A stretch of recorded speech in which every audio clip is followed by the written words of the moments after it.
तो दोस्तों stock market में अब जितनी भी गिरावट और उछाल देखने को मिलने वाला है उसमें एक सबसे बड़ा रोल रहने वाला है क्वार्टर की अर्निंग्स के, क्योंकि अब जो Q2 की अर्निंग्स थी उसके नंबर्स आने शुरू हो चुके हैं। कुछ कंपनीज के नंबर आ चुके हैं, TCS, HCL टेक के नंबर्स आज आ जाएंगे। इसके अलावा एवेन्यू सुपरमार्ट जैसी कंपनीज के नंबर्स आ चुके हैं और इस वीक में लगभग 200 कंपनीज अपने नंबर्स अनाउंस करने वाली है। अब क्या ये जो क्वार्टरली नंबर्स आएंगे उसके एस्टिमेट्स कैसे हैं, क्या ये जो अगले 3 महीने हैं वो अब अच्छे रहने वाले हैं और नंबर्स अच्छे आने वाले हैं। देखिए, जो एक्सपर्ट्स हैं, जो जितनी बड़ी ब्रोकिंग कंपनीज होती हैं वो जनरली क्वार्टर शुरू होने से पहले एक एस्टिमेट करती है कि कितने अर्निंग्स की ग्रोथ आने वाली है। तो अगर उन डेटा के हिसाब से हम चलें तो कुछ ज़्यादा खास ये क्वार्टर भी कंपनीज का नहीं रहने वाला। तो इन्वेस्टर्स के लिए ये क्वार्टर भी बहुत ही डल रहेगा। अगर आप सोच रहे हैं कि कोई जबरदस्त रिटर्न्स मिलने वाली है, बहुत अच्छा होने वाला है, तो अभी तक जो ब्रोकरेजेस के एस्टिमेट्स हैं उसके हिसाब से कुछ खास नंबर्स नहीं रहेंगे और कॉरेस्पॉन्डिंगली अगर खास नंबर्स नहीं रहेंगे तो बहुत ज़्यादा ग्रोथ आना मुश्किल है। और ग्रोथ आती भी है तो वो वैल्यूएशन को ओवर प्राइस कर देगी, अच्छी रियल ग्रोथ नहीं आने वाली है, ऐसा ब्रोकिंग जितनी भी कंपनीज है उनका मानना है। एक छोटी सी डिटेल यहां पर आपको दिखाता हूं। तो सबसे पहले तो बैंक की अगर हम बात करें तो बैंक में post subdued quarterly results amid rate cuts weak loan demand, तो लोन की डिमांड वीक मानी जा रही है, ईयर ऑन ईयर डिक्लाइन है प्रॉफिट्स में होगा और नेट इंटरेस्ट इनकम पे एक अच्छा खासा गिरावट आपको देखने को मिल सकती है, मार्जिन्स पे गिरावट ओवरऑल देखने को मिल सकती है। और ये माना जा रहा है ईयर ऑन ईयर जो सेक्टर के ओवरऑल प्रॉफिट है वो 7 से 12% तक गिर सकते हैं। ये ओवरऑल बैंकिंग सेक्टर की बात हो रही है और इसमें ऐसा माना जा रहा है जो स्टेट ओन्ड बैंक्स हैं वो अंडर परफॉर्म करेंगे ओवरऑल, तो स्टेट ओन्ड जो सरकारी कंपनीज हैं उसमें और भी ज्यादा गिरावट आएगी। और जेफरीज का ये मानना है कि ओवरऑल जो प्रॉफिट्स है लार्ज बैंक के वो 12% तक गिर सकते हैं और 8% तक की ग्रोथ लास्ट क्वार्टर में देखने को मिली थी।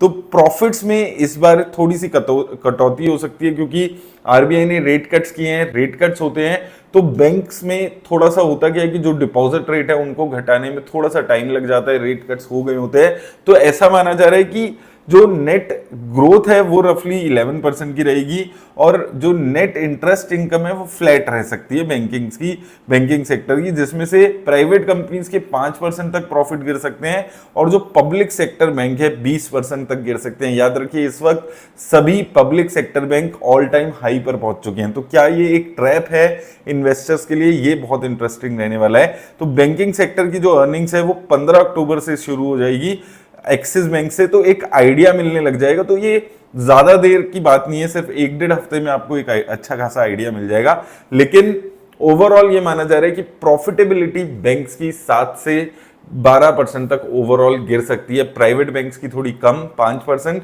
और पब्लिक सेक्टर बैंक्स की 20% तक ये गिर सकती है।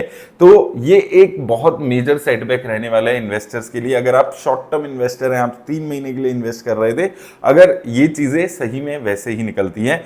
सिमिलरली जो निफ्टी 50 की कंपनीज हैं वहां पर भी एक डेटा निकल कर आया है जिसमें उसमें भी यही सिमिलर चीज आ रही है कि जो Q2 अर्निंग सीजन है वो म्यूटेड रह सकता है इंडिया में वीक डिमांड की वजह से। अब इसमें 2-3 चीजें जो फैक्टर इन की गई है उसको मैं आपको एक बार ही बता देता हूं। एक तो देखिए ओवरऑल जो नेट प्रॉफिट की ग्रोथ है, अब हम निफ्टी 50 इंडेक्स की बात कर रहे हैं, वो ईयर ऑन ईयर 6.8% के आसपास रह सकता है। लास्ट क्वार्टर में 9.8% था ओवरऑल पूरा अगर हम देखते हैं, तो ये क्वार्टर ऑन क्वार्टर गिरेगा और ईयर ऑन ईयर बेटर रहेगा। लास्ट ईयर इससे भी खराब नंबर्स थे, लेकिन ओवरऑल जो प्रॉफिट्स हैं वो आपके गिर जाएंगे। ये माना जा रहा है प्रॉफिट्स 1.94 ट्रिलियन के आने वाले हैं, ये माना जा रहा है। तो ये भी एक थोड़ी सी नेगेटिव न्यूज यहां पर आपको नजर आएगी। इसमें से अभी ये माना जा रहा है, देखिए एक तो हम अगर बात करें ये ओवरऑल गिरावट आएगी, इसके अलावा सेक्टर वाइज बात करें तो देखिए सेक्टर में माना जा रहा है जो कंज्यूमर गुड सेक्टर है उसमें फर्दर कोई ग्रोथ रेवेन्यू और प्रॉफिट में नहीं होने वाली। आईटी सेक्टर में लो सिंगल डिजिट की ग्रोथ होने वाली है। बैंकिंग सेक्टर में हमने ऑलरेडी बात कर ली है। अगर हम निफ्टी 50 इंडेक्स को देखें तो 35% बैंकिंग सेक्टर का है, टेक्नोलॉजी सेक्टर 10% आ जाता है और एफएमसीजी सेक्टर में भी कुछ 5-7% आपको देखने को मिलेगा। तो ये जो 3 सेक्टर हैं ये 50% से ज्यादा ओन करते हैं इस वक्त। इसके अलावा एनर्जी सेक्टर में 12%, जिसमें मेजरली रिलायंस इंडस्ट्रीज 8% ले जाता है।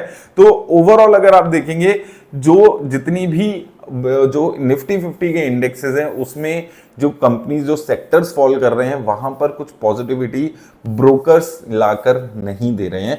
तो थोड़ा सा हो सकता है ये जो कंसोलिडेशन चल रही है 24,000 25,000 24,000 25,000 ये आपको और 3 महीने शायद झेलनी पड़ सकती है। अब इसमें 2-3 पॉजिटिव फैक्टर्स काम कर सकते हैं जो इन चीजों के अगेंस्ट भी चलते हैं, क्योंकि मार्केट न्यूज पर भी उतना ही चलती है जितना अर्निंग्स ग्रोथ पे चलती है।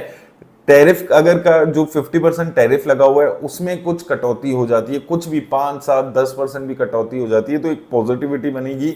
ये सबसे बड़ा ट्रिगर रहेगा। अगर नंबर्स जो है क्वार्टरली ये जो एस्टिमेट लगाए गए हैं इसके जैसे ही आते हैं तो मार्केट क्वार्टरली अर्निंग्स की वजह से तो ग्रोथ नहीं हो पाएगी। सेकंड, जो टैरिफ की जो पहले चीज है वो बहुत ज्यादा इंपॉर्टेंट रहने वाला है। दूसरा, फॉरेन इंस्टीट्यूशंस क्या आते हैं मार्केट में या नहीं आते, इन 2 फैक्टर्स रहेंगे। उसके अलावा यूएसडी के डॉलर और ऑयल के जो प्राइसेस हैं, ये सारे फैक्टर्स जो मैक्रो एनवायरनमेंट वाले फैक्टर्स हैं वो ज्यादा अभी रोल प्ले कर सकते हैं। अगर क्वार्टरली अर्निंग्स इसी तरीके से रहेगी तो इन्वेस्टर्स को शायद अभी थोड़ा सा और वेट करना पड़ सकता है, जैसा कि ये डेटा सजेस्ट कर रहा है। आई होप कि ये डेटा गलत साबित हो और एक अच्छी खासी अर्निंग्स की ग्रोथ हमें देखने को मिले और निफ्टी फिर से ऑल टाइम हाई पर पहुंचे। बट मुझे लगता है ये थोड़ा सा ऑप्टिमिस्टिक हो रहा है और रियलिस्टिकली अगर ये चीजें होती हैं तो थोड़ा सा आपको अभी वेट करके मार्केट में चलना पड़ेगा। उम्मीद करता हूं आपको हेल्प मिलेगी वीडियो से। धन्यवाद।